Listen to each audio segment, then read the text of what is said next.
Bulletin का आगाज करेंगे अहम खबर के साथ। IMF नाक से लकीरें निकलवा रहा है, इनकी तमाम शराइत पूरी कर दी, मुआहिदा जल्द हो जाएगा। वजीर आजम शहबाज शरीफ का लाहौर में शादरा मल्टी लेवल फ्लाईओवर की मुआयना तकरीब से खिताब। कहा, साबिक चीफ जस्टिस साकिब निसार ने हमारे मंसूबों पर पाबंदियां लगाई कि कहीं नून लीग जीत ना जाए। 2018 में एक झड़ू इलेक्शन हुआ, इंतखाबात में बड़े पैमाने पर धांधली हुई।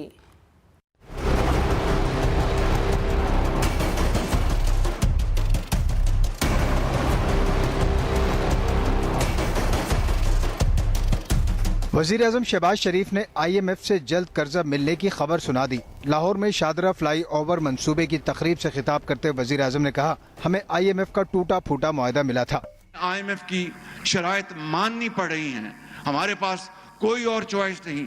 इंतहाई शुक्रगुजार हूँ मैं अपने UAE का, जिन्होंने हमें $3 अरब दिए। हमें जो मेहनत की है, फॉरेन मिनिस्टर बिलावल भुट्टो ने कोशिश की, हिसाक डार साहब जिनको रातों को भी नींद नहीं आती बेचारों को, वो इस काम के लिए दिन रात जुटे रहे, और जो नए जो सिपा सलार आए हैं जनरल आसिम मुनीर, रातों को ये जागे, और सऊदी अरेबिया से UAE से मैंने इस तरह ये मामला तय पाया, और अब IMF के पास कोई बहाना नहीं है।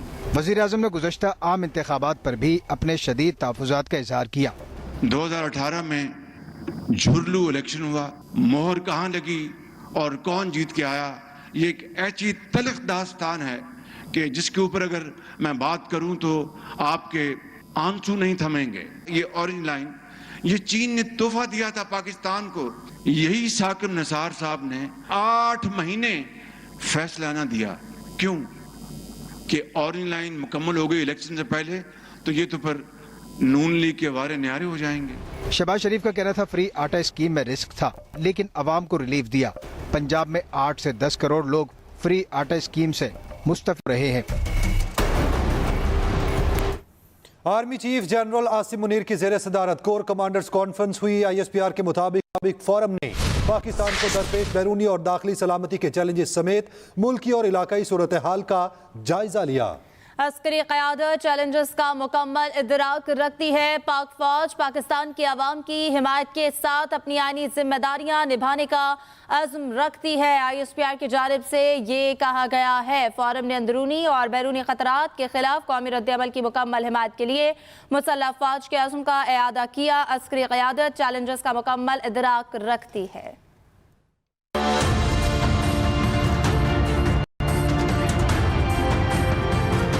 पाक फौज के सरबराह जनरल आसिम मुनीर की ज़ेर सदारत 257वीं कोर कमांडर्स कॉन्फ्रेंस में मुल्क की दाखिली और सलामती की सूरत हाल पर तबादला ख्याल किया गया। अंदरूनी और खित्ते के सिक्योरिटी अमूर का जायजा भी लिया गया। फोरम ने वाज़ेह किया कि अस्करी क़यादत चैलेंजेस का मुकम्मल इदराक रखती है और पाकिस्तान के अवाम के ताउन से अपनी आईनी जिम्मेदारियां निभाने का अज़्म रखती है।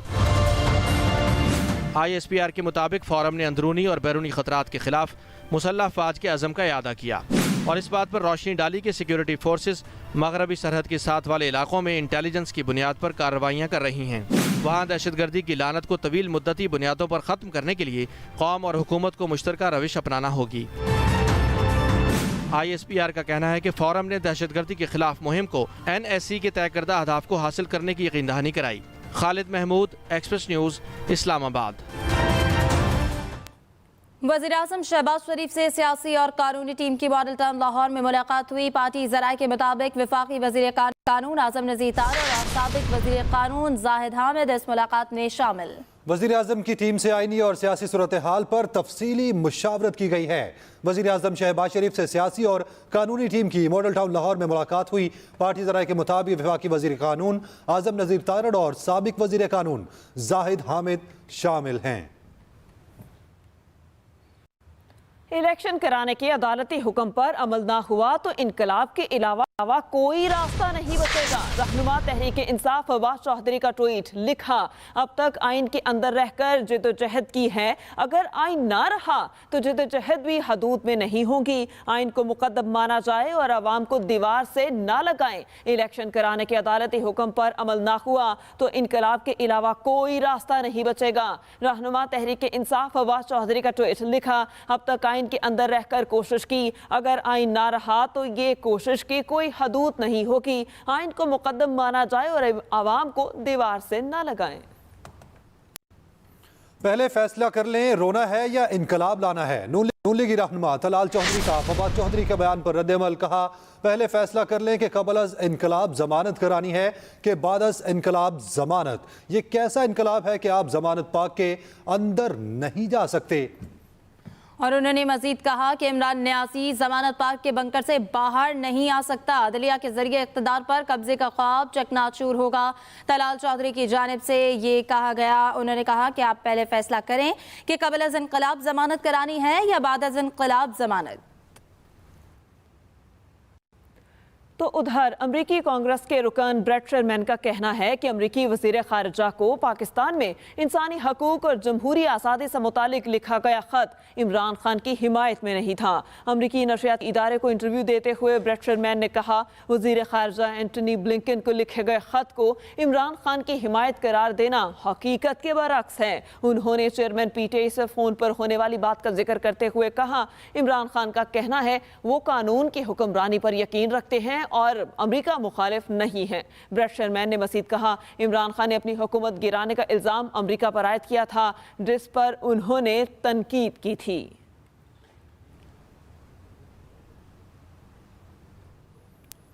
मुजफ्फराबाद में कायदे ऐवान के इंतखाब के लिए इजलास आज भी ताखीर का शिकार। 2:15 बजे शुरू होने वाला इजलास 45 मिनट गुजर जाने के बाद शुरू नहीं हो सका। ऑपोजिशन अरकान ऐवान में मौजूद हुक्मरान इत्तेहाद का एक भी रुकन ऐवान में नहीं पहुंचा। वज़ीर आज़म आज़ाद कश्मीर के इंतखाब के लिए सादा अक्सरियत यानी 27 वोट दरकार हैं। इसी पर बात करते हैं आसिफ रजा मीर से। आसिफ, बताइएगा क्या मामला है, क्यों नहीं शुरू हो पा रहा इजलास?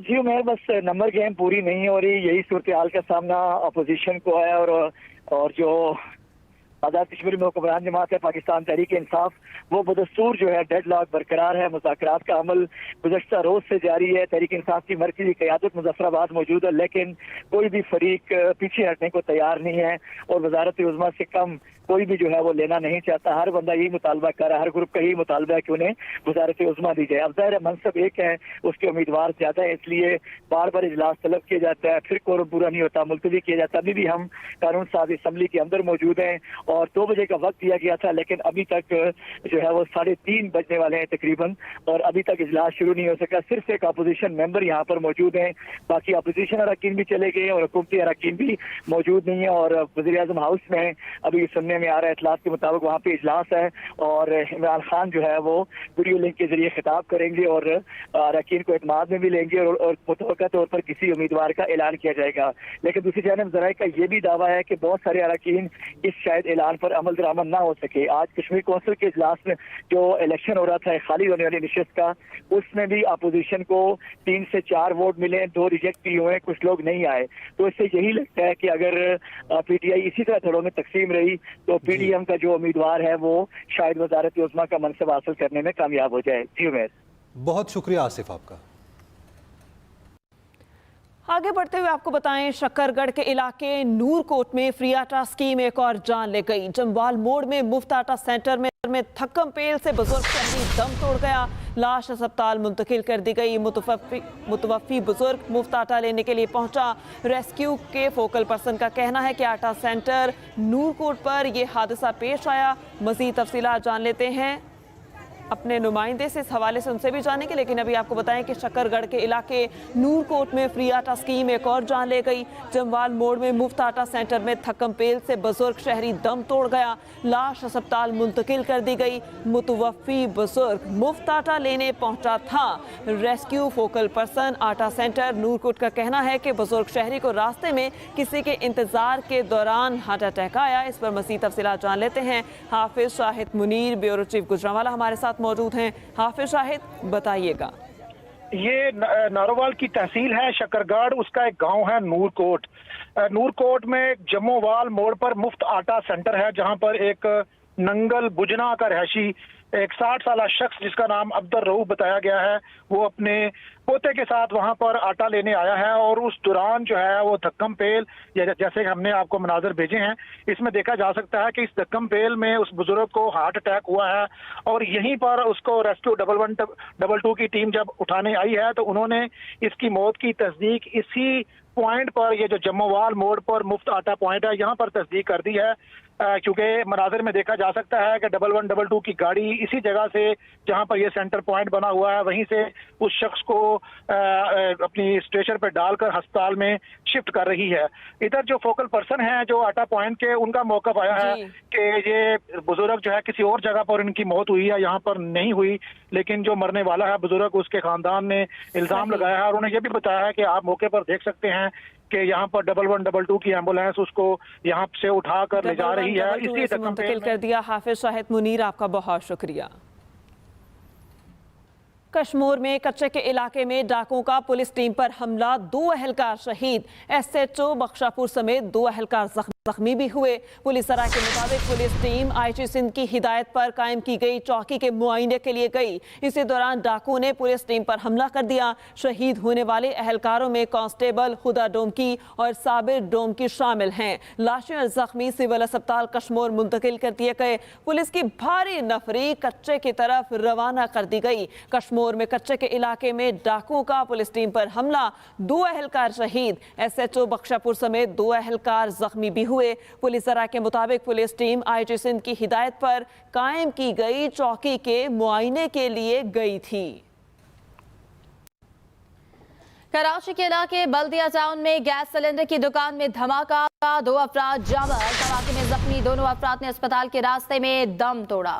अपडेट करें, अफसोसनाक खबर है। कराची के इलाके बल्दिया टाउन में गैस सिलेंडर की दुकान में धमाका हुआ, 2 अफराद जान बहक हो गए। इसी हवाले से तफसीलात लेंगे। वासिक मोहम्मद हमारे साथ मौजूद है। वासिक, बताइएगा इस वक्त क्या सूरत हाल है, रेस्क्यू टीम क्या बताती है? इब्तदाई तौर पे जो 2 अफराद जहां बहक हुए, इनकी शिनाख्त नहीं हो सकी है और पुलिस का कहना ये है कि ट्रक में जो है गैस सिलेंडर रखे हुए थे, वहां पे जो है ऑक्सीजन भराई की जा रही थी। उसी दौरान ये धमाका हुआ। जो ट्रक के अंदर ऑक्सीजन रखे हुए थे वो सरकारी अस्पताल के ऑक्सीजन सिलेंडर से जो यहाँ पे भराई के दौरान आए थे और उसी दौरान ये गफलत लापरवाही है कि वहाँ पे जोर धमाका, जिसकी आवाज तकरीबन 2 से 3 किलोमीटर सुनाई दी गई है। पुलिस का कहना है कि जाए वक्त की छानबीन कर रहे हैं कि ऐसा गफलत का वाकई कैसे पेश आया, पर जो 2 अफराद जहां पर हुए उनके जो है जो जिस्म के उड़ चुके थे उनकी, क्यों वो बहुत करीब से एनगे भर रहे थे। यहाँ पे ये फोटो भी आप देख सकते हैं इसके अंदर, और बताया जा रहा है ये कि अक्सर और बेशतर जो है इस तरह के वाक़े, तो अगर ये सिलेंडर नीचे उतार के भरते तो थोड़ी सी देर तो लगती, पर इस तरह का वाक़या रूनुमा नहीं होता इस तरह का ये वाक़या हुआ है। जी बहुत शुक्रिया वासिक मोहम्मद। बुलेटिन में यहाँ वक्त हुआ ब्रेक का, और ब्रेक से पहले न्यूज अपडेट्स।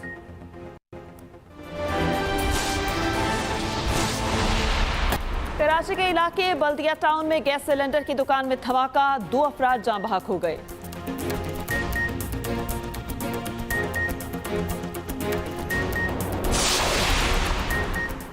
वज़ीर आज़म शहबाज शरीफ लाहौर में अपनी रिहाइशगाह पर मौजूद सियासी और कानूनी टीम मुलाकात के लिए पहुंच गई।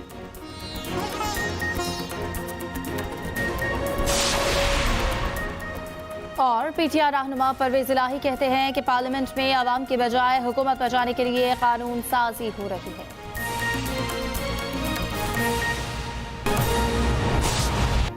मरकजी सदर PTI चौधरी परवेज इलाही का कहना है हुकूमत गैर आईनी बिल के जरिए सुप्रीम कोर्ट के अंदर तफरीक पैदा करना चाहती है। सुप्रीम कोर्ट ने अदलिया में इंतशार पैदा करने की हुकूमती साजिश को नाकाम बना दिया है। चौधरी परवेज इलाही से साबिक अरकान असम्बली और सियासी रहनुमाओं के वफ्द ने मुलाकात की। चौधरी परवेज इलाही ने कहा कि चीफ जस्टिस इस वक्त पूरी कौम के हीरो बन चुके हैं। चीफ जस्टिस के खिलाफ कोई भी साजिश आवाम बर्दाश्त नहीं करेंगे। फुल कोर्ट का मुतालबा करने वाले अब किस मुंह से अक्सरियती फैसले की मुखालफत कर रहे हैं? पार्लियामेंट में आवाम के बजाय सिर्फ हुकूमत बचाने के लिए कानून साजी की जा रही है।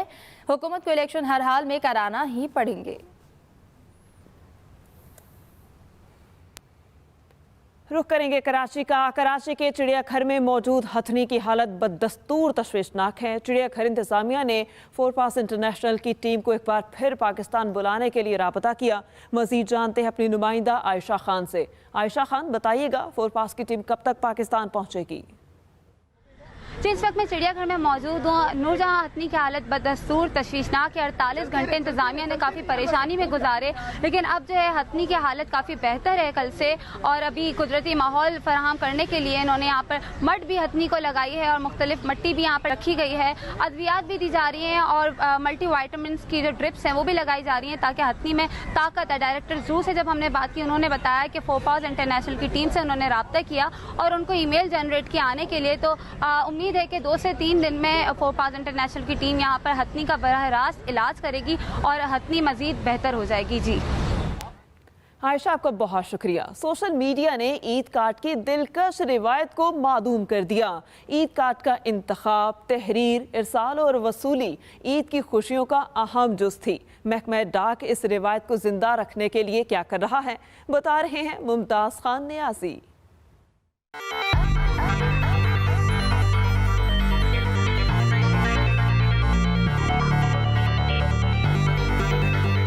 इंटरनेट की इजाद ने ईद कार्ड्स भेजने की रवायत मलिया मेट कर दी। इस कदीम रिवायत को दोबारा जिंदा करने के लिए महकमा डाक ने मुफ्त ईद कार्ड का अजरा कर दिया और डाकखानों में खसूसी काउंटर्स बना दिए। काउंटर्स पर आने वाले कस्टमर्स अपने प्यारों को भेजे जाने वाले पार्सल्स, तहाइफ के साथ मुफ्त ईद कार्ड अरसाल कर सकते हैं। ईद कार्ड के रिवाइवल के लिए इनिशिएटिव लिया है हमारे इस जीपीओ ने और इट शुड बी इनकरेज। डाकखाने में आएंगे, आपको ये एक ईद कार्ड जो है वो आपको काउंटर के में मिलेगा। तो ईद कार्ड जो है वो भिजवा के आप अपनी जो भी प्यारे हैं उन तक पहुंचाएंगे तो वो उनको एक खुशी महसूस होगी कि उनके पास एक हार्ड फॉर्म में कोई चीज़ आई है। पाकिस्तान पोस्ट के जानिब से जारी किए गए ये ईद कार्ड्स महकमा डाक के काउंटर्स पर मुफ्त दस्तयाब हैं, जिन्हें रजिस्ट्री की कीमत अदा करके अपने प्यारों को अरसाल किया जा सकता है। इफ्तिताई तकरीब में पोस्ट मास्टर जनरल जनूबी पंजाब जुल्फकार हसनैन और दीगर मेहमानों ने अपने अजीजों कारब को ईद कार्ड अरसाल किए। Mumtaz Khan Niazi, Express News, Multan. कोयटा से मुल्क भर का रेल नेटवर्क सर्विस बहाल हो गया है। गवर्नर बलूचिस्तान ने ट्रेन सर्विस का इफ्तिताह किया है। कोयटा से अंदरूने मुल्क सफर करने वालों में खुशी की लहर दौड़ गई है। मजीद तफसीलात बताएंगे मोहम्मद नुमान अफसर।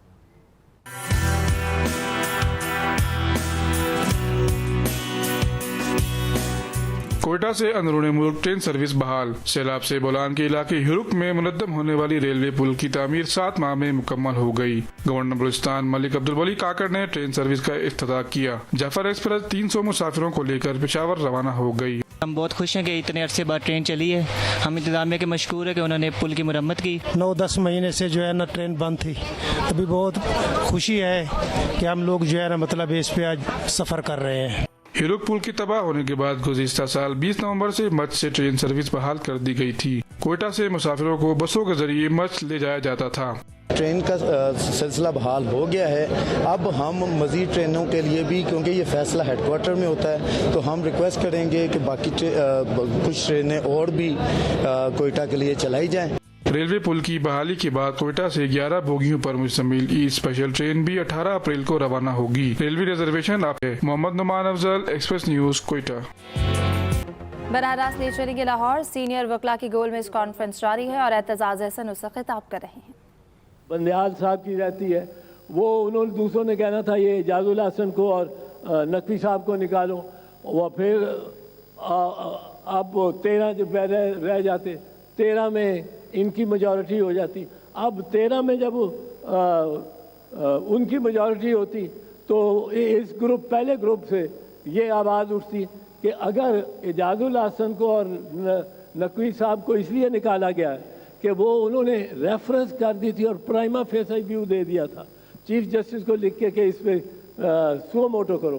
तो जिन जजेस ने, 4 जजेस ने अपनी हतमी ओपिनियन दे दी है, अतर मिन अल्लाह, मंदो खेल, मंसूर अली शाह और याया अफरीदी, उनको निकालो। अब वो निकाल दो तो चीफ जस्टिस की बरतरी हो जाती। अब ये कहाँ रुकना, ये डाइवर्जनरी है।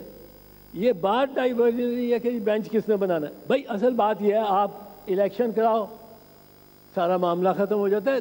आइन कहता है election not later than a date in 90 days.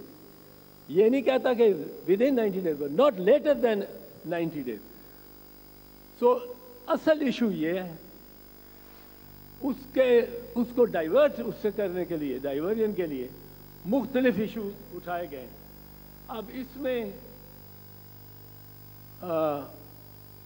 जो फैसला सुप्रीम कोर्ट का हो, मैं पहले दिन से कहता रहा हूं, ये मैं आखिरी बात अर्ज करना चाहता हूं, ये ज़रा इम्पोर्टेंट है।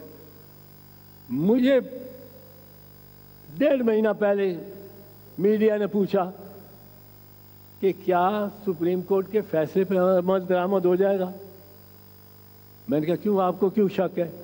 कि जी वो फौज कहती है हम नफरी नहीं दे सकते, वो रेंजर वाला इंटीरियर मिनिस्टर कहता है हम रेंजर नहीं दे सकते, वो क्या फाइनेंस मिनिस्टर कहता है मैं पैसे नहीं दे सकता, प्राइम मिनिस्टर कहता है कि इस बेंच को नहीं मानते, और उसका भाई भी ये कहता है जो लंदन में बैठा हुआ है, हम तो बेंच को नहीं मानते तो इसका फैसला कैसे मान सकते हैं? तो ये तो हुकूमत उस पे फैसले पे अमल ही नहीं करेगी। मैंने कहा, और ये मेरा मौक़िफ़ है, कि सुप्रीम कोर्ट का फैसला जो हतमी हो उस पे अमल दरामद खुद ही होगा। ये कोई करिश्मा है हमारी आइन का भी, हमारी आइनी सोच का भी, कि जो सुप्रीम कोर्ट ने लिख दिया और वो फाइनल फैसला है 1 मार्च 2023 का, जिसमें उन्होंने कहा कि आप इलेक्शन कराओ। वो फैसला, उसमें तरमीम थोड़ी सी हुई है 4 अप्रैल के फैसले से, कि उन्होंने सुप्रीम कोर्ट ने कह दिया है कि 14 मई तक इलेक्शन। ये इलेक्शन 14 मई को होंगे। ये बस ये soft power of the court होती है, अदालत की सॉफ्ट पावर होती है, उसको बंदूकें तोपों की जरूरत नहीं है। ये अगर लिख दिया है कोर्ट ने और उमर अता बंदयाल ने कि इलेक्शन 14 मई को होंगे, तो इलेक्शन 14 मई को होंगे। सिपा सालार भी करवाएगा, प्राइम मिनिस्टर भी। इस न्यूज़ बुलेटिन से अब तक इतना ही। बाखबर रहने के लिए विजिट कीजिए express.pk। आप हमें ट्विटर और फेसबुक पर भी फॉलो कर सकते हैं। तो देखते रहें एक्सप्रेस न्यूज़ और रखिए हर खबर पर नजर।